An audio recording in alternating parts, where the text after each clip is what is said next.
The world of arts and entertainment. And for that, I'm joined by France 24's culture editor, Jade Barker. Jade, hello. The music world is marking a sad anniversary this weekend.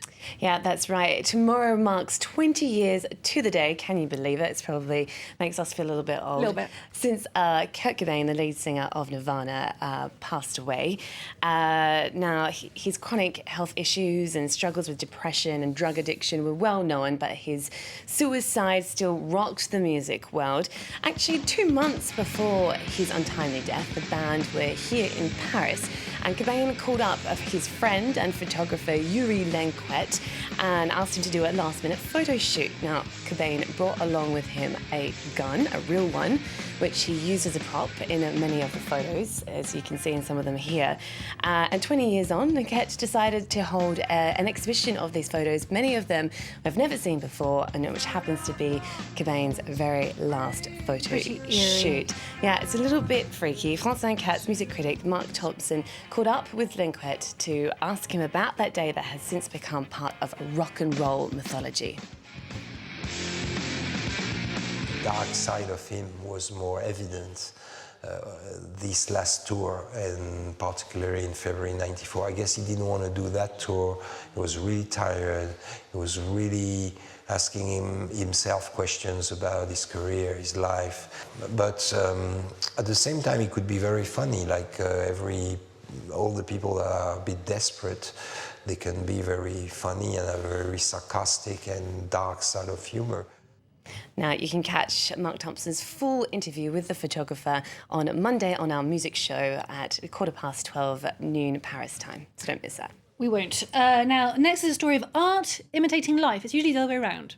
Yeah, that's right. But this time, the film Bollywood, which was inspired by the true story of an Afghan theatre group. Now, what happened was French director Louis Mounier was tasked with finding them a theatre, but the situation in the country deteriorated, as we well know. Insecurity rose, military law was introduced, and the theatre project never happened.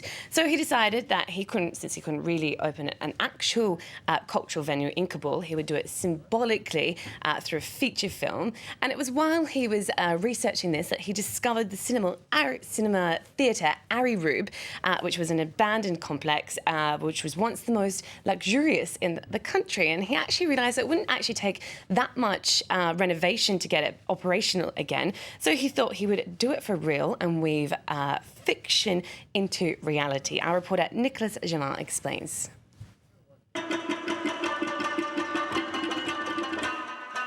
Traditional Afghan music as an ode to Arirub cinema's glorious past. After over 4 months of renovations, Kabul's largest theatre is once again open to film screenings and performances by all Afghan artists.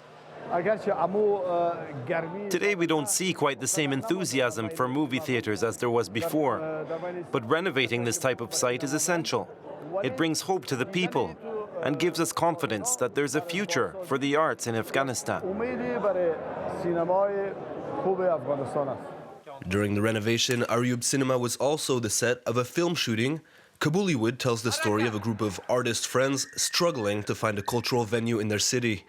Kais Sharasi, heavy metal guitarist and actor in the film, knows of this struggle too well. It's as if the whole rock and roll scene had fallen asleep. First there was a spark, a fire was lit, things started happening, but then it all stopped. Rock and roll was alive for a couple of years and then nothing. All of the bands that went touring in the US never returned to Afghanistan. After 12 years of foreign aid and presence, Kabul still remains prone to violent attacks and kidnappings. Going to a concert or to see a movie is a risk that fewer and fewer people are willing to take. It's true that we worked very hard. So much energy and money has been invested into the theatre's renovation. God willing, it will turn into a real cultural centre. But to tell you the truth, I don't think it will. We'll just have to wait and see. Nasser Aimi has seen how bad it can get for artists here in Afghanistan. He started working at the Arirub Cinema at the age of 13. What I'm hoping for now is that we will elect a good president. Someone who will work for the Afghan people, someone who will support culture and the arts in Afghanistan. As Afghanistan writes a new chapter of its history, there are still many worries as to what will happen to the people, to the country's cultural outlets, and to all of its artists. We're going to finish now with one of the most notorious works of erotic fiction finally being returned to where it was penned, here in France, Jade. That's right, we're talking about the Marquis de Sade's 120 Days of Sodom, as it's called in English.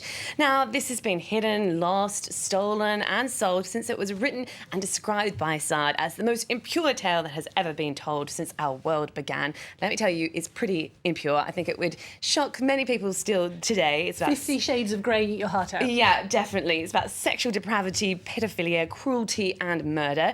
Now, it was actually written in tiny writing on a narrow 12-metre long strip of parchment, as you can see there, in just 37 days, while de Sade was actually in jail, and he hid it in his cell. It was then discovered during the French Revolution when the jail was stormed. And its ownership has caused probably as much controversy as its contents. It's been wrangled over and disputed in lawsuits for many, many years. But finally, it was bought last month by Frenchman Gérard L'Héritier for €7 million.